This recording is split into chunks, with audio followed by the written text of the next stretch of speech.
Estudar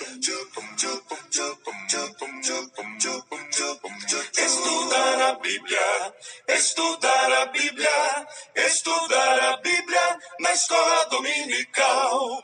Estudar a Bíblia, estudar a Bíblia, estudar a Bíblia na escola dominical. Vem mais de Deus aprender, fortalece e faz crescer. É domingo de manhã na EBD. Os jovens aprendendo, adultos sim estão, também os pequeninos, as crianças. Que legal! Oh, que momento sem igual, cresce na fé e no saber, vem com a família pra IBD. Vem com a família pra IBD. Vem pra IBD. A paz do Senhor, queridos, estamos iniciando mais um podcast de seu canal EBD Fácil e Motivadora. E na podcast de hoje, nós comentaremos a lição de número 7, Jovens, Daniel, um estadista que orava. Amém?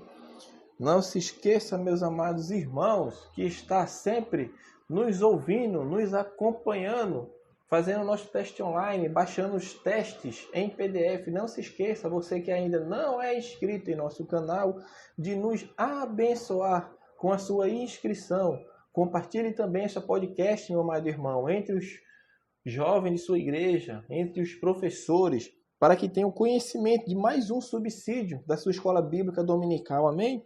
Não se esqueça também que na descrição desta podcast nós temos o link que dá acesso ao teste online. Teste este, fácil, rápido e simples. Amém? Deus abençoe os irmãos.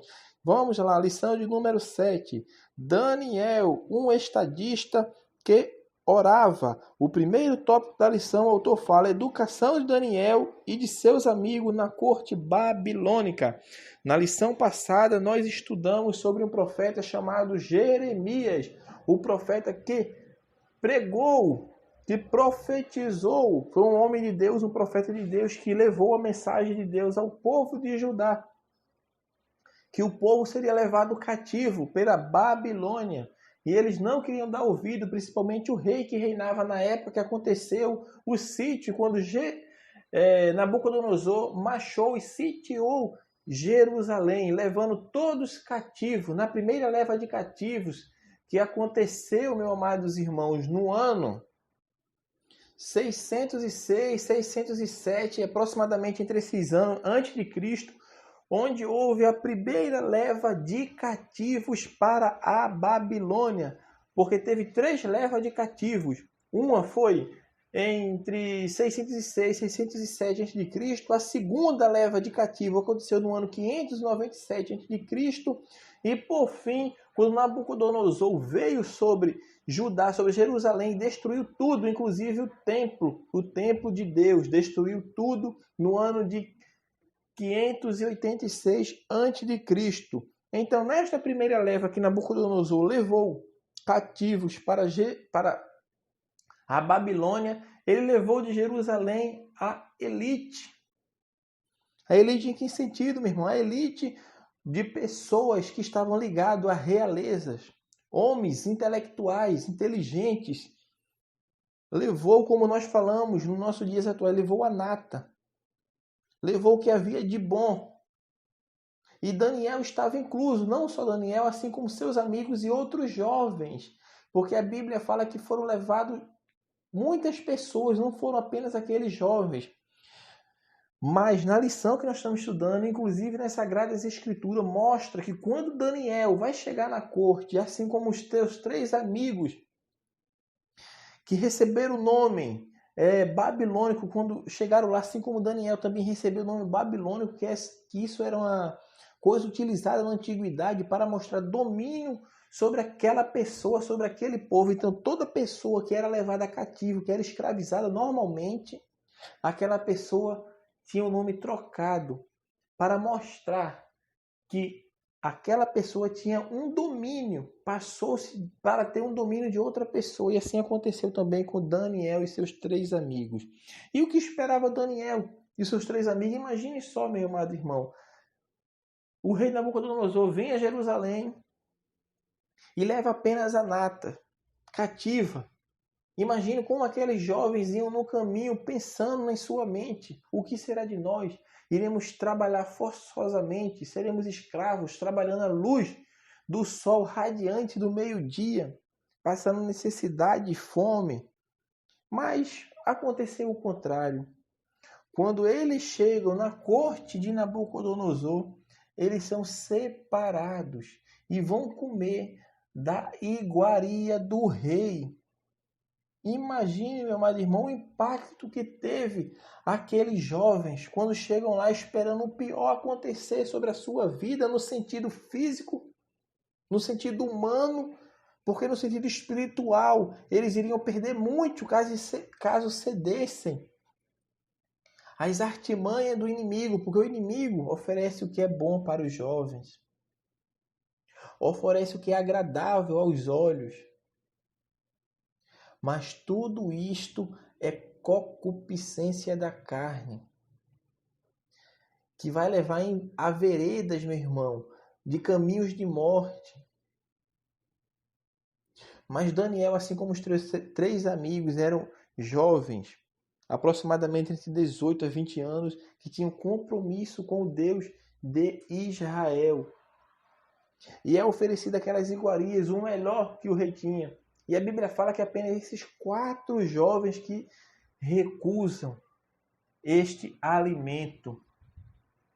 Observe, irmão, que todos os outros que vieram com ele talvez não tivessem nem essa comida em Judá, mas chegou agora em Babilônia, eles tinham tudo ao seu alcance. O que o rei comia era oferecido para eles, eles comiam tudo da iguaria do rei. Mas Daniel e seus 3 amigos, aqueles 4 jovens, colocaram um propósito no seu coração de não se contaminar com os manjares que eram oferecidos ali a eles em Babilônia.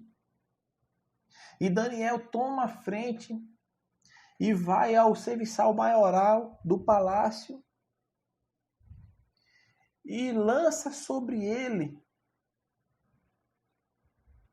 a sua petição, o que ele desejava que aquele homem fizesse. Aquele homem ficou com medo. Por que ficou com medo? Porque os jovens iriam se apresentar perante o rei iria ver aqueles que ficaram com rostos corados, mais fortinhos. E ele teve medo, porque Daniel falou: nós só vamos se alimentar de legumes e água, nada mais do que isso, só legumes e água. E aquele homem fica receoso, mas Daniel diz: faz o teste. Faz um teste por um período, depois tu olha. Se não der certo, aí você nos obriga a comer, mas por enquanto não. Faz um teste conosco. E aquele homem fez o teste com aqueles 4 jovens. E o que aconteceu, depois de passar do tempo estabelecido, aqueles jovens se apresentaram mais formosos do que os que estavam comendo as iguarias do rei. Só na base dos legumes e da água. Por quê? Porque o Deus, que é todo-poderoso, estava sobre a vida dele, estava honrando aquele jovem, meu amado irmão. E Deus honra aquele jovem que tem compromisso com ele, porque o jovem, quando coloca em seu coração ter compromisso com Deus, seguir os mandamentos, estatutos, o que está preceituado na sua santa palavra, Deus tem compromisso, meu irmão, com esse jovem. Esse jovem não passa por vergonha, não é envergonhado, assim como Daniel não foi e seus 3 amigos, aqueles 4 jovens, não foram. Eles se apresentaram, estavam mais formosos, mais belos. E é assim que Deus faz com aqueles jovens que têm compromisso com a palavra de Deus, com o Santo de Israel. Então nós devemos ter cuidado com o que o mundo nos oferece. Vai ser coisa boa que vai oferecer. Vai ser, você vai olhar e vai dizer: oh, que coisa maravilhosa. Vai ser. Mas Daniel não foi enganado, porque ele era um jovem de oração. Quando foi lançado aquelas iguarias à sua frente, ele logo percebeu que aquilo não vinha de Deus. Como que uma nação pega um povo e leva a sua elite para ser cativa, para ser escravizada em uma cidade, em um país, e vai oferecer iguarias do melhor que tem? Alguma coisa está errado nisto. É aquele ditado que diz: quando a esmola demais, o cego deve desconfiar. Então foi isso que aconteceu com Daniel. Ele tinha sua identidade firmada na rocha, meu irmão. E uma coisa interessante que nós vemos em Daniel é que ele era um jovem de oração. Ele não orava porque a dificuldade vinha na sua vida, os obstáculos, as situações difíceis, não. Mas ele orava sempre, 3 vezes ao dia, porque era costumais dele. Já era dele aquilo, ser um jovem de oração. Como neste trimestre nós estamos estudando sobre a oração nessa lição de jovens, e hoje estudando Daniel, um estadista que orava, nos mostra isso. E Daniel, no reino ali de Nabucodonosor, vence essa batalha. E Deus honra Daniel. Por que Deus honra Daniel? Porque Deus dá um sonho àquele rei. E um sonho é este que aquele rei não conseguia interpretar, meu irmão. Ele não entendia. Ele viu aquela estátua gigante, cabeça de ouro, ombros e peitos de prata, ventre e pernas de bronze. E as pernas ali de barro, misturado com ferro. E ele não entende, não compreende. Acorda perturbado. Reúne todos os seus ali servos que eram ligados a artes mágicas, eram ligados às coisas espirituais deles lá, do modo deles, do modo pagão, do modo errôneo. E ninguém consegue interpretar. Mas por quê? Porque o rei não falou qual foi o sonho que ele teve. Ele não falou qual foi o sonho para aqueles homens.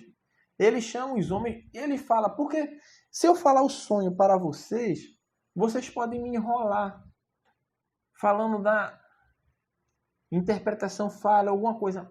Mas eu não quero que vocês falem a interpretação apenas, porque eu não vou contar o sonho para vocês. Eu quero que vocês me digam o que foi que eu sonhei, e a interpretação do sonho. Aí ficou difícil, meu irmão. Porque é como ele falou, se eu contar o sonho, vai ficar fácil vocês interpretar. Porque vocês podem me enrolar. Pode falar coisas que não tenha nada a ver com a interpretação. Mas eu quero que vocês me falem o sonho e a interpretação. E ninguém soube. Ninguém soube o que o rei manda. O rei manda, vai matar todos. Todos. Inclusive os cativos que vieram para trabalhar com essas artes mágicas, que eles chamavam de arte mágica, de magos. E isso chega ao conhecimento de Daniel, que todos vão morrer. Inclusive Daniel, seus amigos, todos, porque não souberam falar qual foi o sonho que o rei teve, nem a sua interpretação. Mas o rei está inquieto. E Daniel ouve essa história e fala para o seu maioral ali, a qual ele era subordinado, que desse um tempo para ele, que ele ia consultar ao Deus que tudo pode, tudo vê e tudo faz. Porque é o Deus que estabelece reis e tira reis, como o próprio Daniel fala. Esse é o Deus a qual Daniel servia. E o que aconteceu, meu irmão, no desenrolar dessa história, Deus dá a revelação do sonho a Daniel, assim como a sua interpretação. E Daniel é levado à presença do rei Nabucodonosor e interpreta o sonho, que essa interpretação que nós, quando estudamos escatologia, nós vemos bastante. E Daniel interpreta: a cabeça de ouro que tu viu, rei, és tu, é o reino da Babilônia. E o próximo reino que vier, que vai ser maior de tu, é o reino, na nossa interpretação aqui que nós vemos ao longo da história, foi o reino Medo-Persa, que é o reino que destruiu a nação de Babilônia. Depois do reino Medo-Persa vem o reino do que, meu irmão? O reino grego. E depois do grego vem o reino romano, o período romano. E por fim, que é os pés, é o reino com as suas 10 nações que vão ser ali aliadas ao anticristo. E Daniel interpretou tudo isso para o rei. E o rei ficou abismado, ficou pasmado. E Daniel é colocado numa posição de maioral, começa a ser agora governador. Daniel é posto como governador e seus amigos também são postos como maiores ali no reino também, para exercer funções de destaque. Imagine só, um homem que veio cativo com aqueles seus amigos e agora está reinando sobre aquela pessoa que trouxe ele para ser cativo, sobre o povo ali que exercia o cativeiro sobre eles, ou seja, os babilônicos. Daniel tinha poder, tinha influência no reino. Mas tudo isso porque era um homem, um jovem que levava a sua vida de oração. Ele tinha compromisso com Deus. E Daniel já em seu estado ali, meu irmão, vamos falar assim, um estado, vamos falar que ele estivesse talvez até apaziguado das suas situações difíceis, de obstáculos, porque agora ele era maioral, ele era governador, estava comandando, mas a inveja veio no coração dos ímpios. Porque os ímpios olharam para Daniel e vê Daniel, não vê nada em que possa lhe acusar. Mas os invejosos, sabendo que o rei tem uma mania de grandeza, tem uma mania de querer ser adorado, porque o mesmo rei que teve a interpretação por Daniel daquela estátua gigante foi o mesmo rei que fez o quê, meu irmão? Que fez uma estátua gigante para que todos adorassem. E os 3 amigos de Daniel não se prostraram diante daquela situação e foram jogados na fornalha de fogo, a qual Deus os libertou, não da fornalha, mas na fornalha, porque no momento difícil que Deus vai estar conosco. No momentos bons, Deus está conosco. No momentos difíceis, Deus está conosco. Porque como a palavra de Deus fala, porque se passares pelo fogo, pelas águas, não temas, porque contigo eu estarei. Deus estava lá e livrou, porque Deus tem compromisso com quem tem compromisso com ele. E é isso que aconteceu, meu irmão. E aqueles homens veem Daniel, nada em que possa lhe acusar, nada em que possa imputar Daniel para fazer com que ele seja menosprezado, desprezado pelo rei, nada viram. Então correram para uma tática, que era acusar ele quanto à adoração que ele tinha a Deus. E os seus amigos sabiam, os seus colegas, os seus inimigos sabiam que Daniel era um homem de oração, que orava 3 vezes ao dia. E aqueles homens vão ao rei, sem Daniel saber, e chega ao rei e fala, ó rei, assina um edito que em um tempo estabelecido ninguém faça petição a nenhum Deus, ninguém faça oração a ninguém faça petição a outra pessoa a não ser a ti, ó rei, porque tu és maior do que todos. E o rei vê aquilo, e a soberba cresce no seu coração, nem raciocina, nem pensa, e assina aquele edito. E o que acontece? Aqueles homens pegam Daniel orando, porque Daniel orava sempre, ele estava no momento bom, no momento de bonança, era governador, mandava e desmandava. Mas a situação é levada ao rei, e o rei não tem outra alternativa a não ser jogar Daniel na cova dos leões, que assim era o que estava determinado no edito do rei. E o rei muito se entristeceu. Por quê? Porque ele agiu de maneira sem pensar, de maneira inconsciente. E Daniel é jogado na cova dos leões, e talvez os invejosos olhassem, agora acabamos com ele. Não encontramos nada, mas vimos na soberba do rei uma maneira tal de pegar esse Daniel na sua lei, na sua religião. E Daniel diz, não se preocupa, ó rei.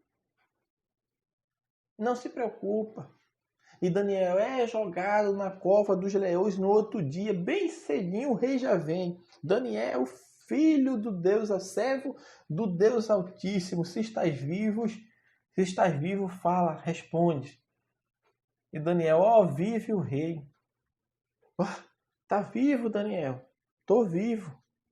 O Senhor, a qual eu sirvo, mandou um anjo e fechou a boca dos leões. Os leões nessa noite ficaram em jejum, dando volta e mais volta ao redor de mim. E é isto que acontece, meu irmão, na vida dos jovens, na vida da igreja. O inimigo está ao nosso derredor, bramando como um leão furioso, buscando a quem possa tragar. E é isso que estava acontecendo com Daniel. Mas que o Daniel estava acontecendo literalmente, não nesse aspecto espiritual que eu estou falando, que o inimigo está ao nosso derredor, mas ali estavam os leões mesmo, querendo devorar Daniel, estraçalhar sua carne. Mas Deus, que honra os seus servos, mandou o anjo e tampou a boca dos leões. E aqueles homens que acusaram Daniel Tanto eles como as suas famílias foram lançados na cova dos leões. E a Bíblia nos fala que antes que eles chegassem no fundo da cova, os leões já tragavam eles, antes deles chegarem ao fundo, né? Eles tocarem na cova. E foi assim que Deus fez. Mas fez por quê? Porque Daniel era de oração. Ele tinha um costume de orar, era um jovem que orava, um jovem que buscava, um jovem que estava se dedicando a Deus, se dedicando às coisas de Deus. Era um jovem que orava a Deus, não porque estava passando por momentos difíceis, momentos de dificuldade, não, mas ele orava porque ele tinha o costume de orar, era do agrado dele orar a Deus, buscar a Deus, porque ele sabia que quanto mais ele orava, mais ele se aproximava de Deus. Quanto mais ele orava, mais ele se aproximava e se achegava a Deus. Porque é assim, meu amado irmão, você, quem é seu amigo? Vamos falar assim, no aspecto humano, nesse sentido horizontal, nesse amor fraternal. O seu amigo é aquele que você mais conversa, aquele que você mais dialoga com ele. E aquele que você menos conversa, menos troca uma ideia. Aquele você não é muito chegado a ele. Por quê? Porque você não mantém um diálogo frequente, não mantém uma conversa frequente. E mesma coisa acontece nesse relacionamento vertical que nós temos com Deus, que é o nosso fiel amigo. Quando nos aproximamos de Deus, quando nos achegamos a Deus, quando mais nós conversamos com Deus, porque a oração é isto, é um diálogo que nós temos com Deus, que é o melhor amigo. Nós nos aproximamos dele, nós nos achegamos a ele. E Daniel sabia isso em sua vida. Daniel tinha isso em seu coração. Ele conhecia a Deus. Ele conhecia a Deus. Ele tinha Deus como um amigo fiel. E ele orou a Deus. Estava na bonança, estava orando. Foi jogado na cova dos leões porque estava conversando com Deus, adorando a Deus. Mas mesmo assim ele não se titubeou, permaneceu fiel até o fim. Isto que deve acontecer, meus amados irmãos, nas nossas vidas. Por quê? Porque Deus é o Deus que está atento ao nosso clamor. Deus está atento às nossas orações, meu irmão. Então, amado irmão, que nós possamos meditar nesta lição de hoje. Daniel, um estadista que orava. Ele orava em toda circunstância. No reinado de Nabucodonosor, ele foi comandante, foi um dos governadores maiorais. Nabucodonosor passou para Belsazar, que era também um babilônico, e Daniel ali foi o terceiro daquele reino. Belsazar perde o reinado para o Império Medo-Persa. E Daniel naquele império também, meu irmão, está exercendo influência. Ele chegou a ser o segundo maior no reino, só abaixo do imperador persa. Mas em todas essas circunstâncias, Daniel estava sempre orando a Deus, buscando a Deus. Observe que Daniel, lá de baixo, não era nada, orava, foi subindo, continuou orando, foi se estabelecendo nos cargos e continuou orando. Isto deve ser a nossa caminhada na terra, meu irmão. Uma vida de oração, independente da situação que estamos passando. Se estamos na bonança, oramos a Deus. Se estamos em dificuldade, oramos a Deus. Se estamos vivendo momentos de glórias, que devemos aí mais orar a Deus. Se estamos em momentos difíceis, de situações, circunstâncias que nos afligem, devemos continuar em oração. Porque quem ora está sempre em oração, então que devemos permanecer em oração em todo o tempo, porque isto é o que a Bíblia nos recomenda, orai sem cessar, amém? Vamos manter em oração, porque como a Bíblia nos fala, o espírito está pronto, mas a carne é fraca, então vamos crucificar o nosso eu através da oração, que possamos seguir o exemplo de Daniel e sermos pessoas de orações, jovens de orações. Amém? Que Deus abençoe os irmãos e até a nossa próxima aula de subsídio do seu canal EBD Fácil e Motivadora. Deus abençoe os irmãos e até a próxima aula.